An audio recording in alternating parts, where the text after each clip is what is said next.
hello, namaste, namaskaram, vanakkam. This is Gayatri, and you are listening to me on Vada Pav Samba channel. So this is part 2 of my Lubbock travel. If you guys haven't watched part 1, please do go and watch it because it is a continuation video. I'll leave a link to the video in my description box below. And here you can see beautiful lanes of Lubbock. We were just roaming in those lanes, especially to see the architecture. The architecture was really awesome, and because of this particular brick Gothic architecture, it's very extensive in Lubbock. It was recognized by UNESCO as World Heritage in 1987. So it's really, the architecture is something which I have not seen before. And then as we were walking, we saw this thing placed on road. I don't know what is it called, but what it actually shows is something like the red color always goes on top, meaning it always points to the North Pole, and the blue always comes down, which is the South Pole. We were trying to understand basically what is it and what is it happening. So in whatever direction you rotate, it always the red goes up and the blue comes down. And then the weather suddenly became very cold and it was very breezy, and that's what I was trying to show over here. And then we decided to go to a famous church called St. Mary's Church, and here you can see me pointing towards the church. I was showing it from a longer distance because the church is exceptionally high. The nave is exceptionally high, that is almost 38.5 meters, and it has the highest brick vaults in the world. And this is the closer look of the church, though I was not able to capture it properly, but I hope you can see a closer look over here. Because the church was too tall, it was kind of difficult for me to shoot it. And then walking, we went inside the church, and oh my god, this church had so many things from the past and so much of history attached to it. I was actually amazed to know that. And these are some of the beautiful interiors, design and architecture inside the church. The church was very calm, quiet that day. I don't know whether normally it is like that, but that day there were not many people over there, and I asked them whether I can shoot over there, and then only I did all this shooting.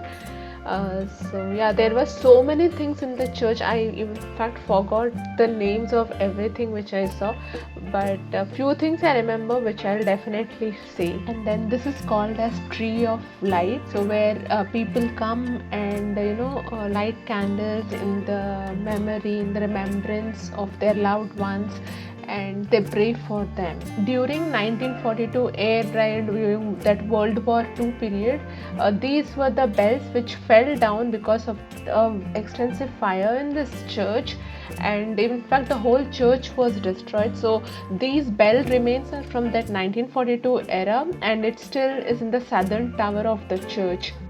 And here there was the history written behind those bells. It was all written in German, and there was a display over there which shows what were the different modifications that happened in the construction of the church, in which year, what was the structure like of the church looked like.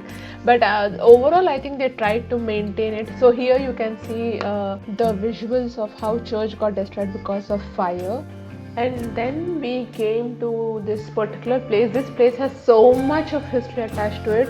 So you can see the window glasses being painted. They are called as Ants of Death. You can probably Google wiki about it. And then here you can see the visuals, the photos of the Dance of Death. So you should definitely check it out.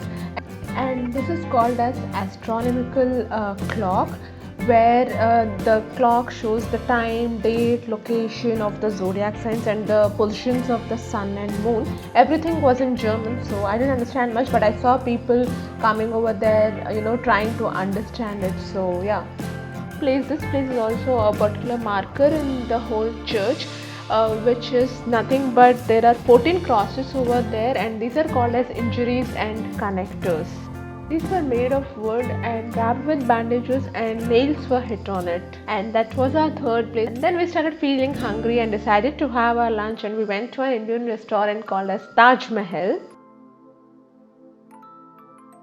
The restaurant ambience was very good. Even the food quality was good. I was actually quite surprised by the quality of the food served over there. Our lunch began with some starters which we ordered as sabzi pakoda, and for main course we ordered two varieties of biryani, naan, then bhatore, then two types of gravies and raita. कभी मेरा दिल बढ़िया. That was my friend singing Kabhi Kabhi, seeing so delicious food. And then, yeah, we decided to go to town hall in Lubeck. And when we were walking, we were just seeing the beauty, the architecture over there. Then what I observed over there was there was a particular symmetry, particular fashion for the roofs of the house, and that was very attractive to me.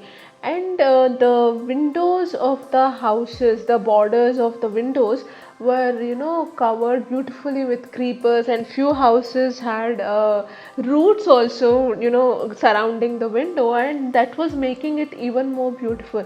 So you can see over here that particular house is having roots over there, and then the next, same house, the other side is having beautiful creepers. So that was making it look so damn beautiful. And then again I saw a rose plant over there. Actually what I observed was, here the rose plants are quite tall. I mean, I haven't seen such tall rose plants in my country, in India. So here you can see there was so, and even the roses were so big. I mean, literally there were so many big roses, and I was really attracted. Oh my god, I really can't get enough of these roses. Such a beautiful sight it was. And then we reached town hall, and this town hall is considered as one of the most beautiful town halls in Germany. And I saw so many clocks over there, and that caught my eyes actually. And then we started feeling hungry again, and it was time for us to have some coffee and some snacks. And then as we were walking, we saw a protest going on over there that was for Black Lives Matter. So there was a huge rally, people were protesting in huge numbers. We went to this cafe called Marzipan Cafe. I don't know how to pronounce that word. And I got to know after my Lubeck trip that marzipan is a sweet delicacy of Lubeck, and it's good over there. But unfortunately, I was not knowing, so we went to this cafe, but we didn't have marzipan. Definitely, if you guys are going or if you are planning to visit, then do try marzipan in Lubeck. And here we just had some coffee and some chocolate truffle cake. And so that's how our trip was. So this was the last thing we had, and from there we just started back to railway station to get back our train to Hamburg. And yeah, definitely Lubeck is a place to go. And then we finally reached our home, sweet home. We reached Hamburg around like 7:30, 7:40 p.m. and I was trying to show you that it's so bright. So normally nowadays in summers over here the sunset is around 9:30, 10:30 p.m. and in winters the sunset is really very early. Yeah, it was a single day trip. I enjoyed, but very tired. We didn't hire any vehicle to roam inside Lubeck. We were all walking. So yeah, that's it for today. I'll see you very soon in my next video. Until then, bye bye. Don't forget to like, share and subscribe to Vada Pav Sambar channel. And follow me on Instagram. I'm on Instagram with my name as Gayatri Kanala. Bye bye. Vada pav, garam garam vada pav.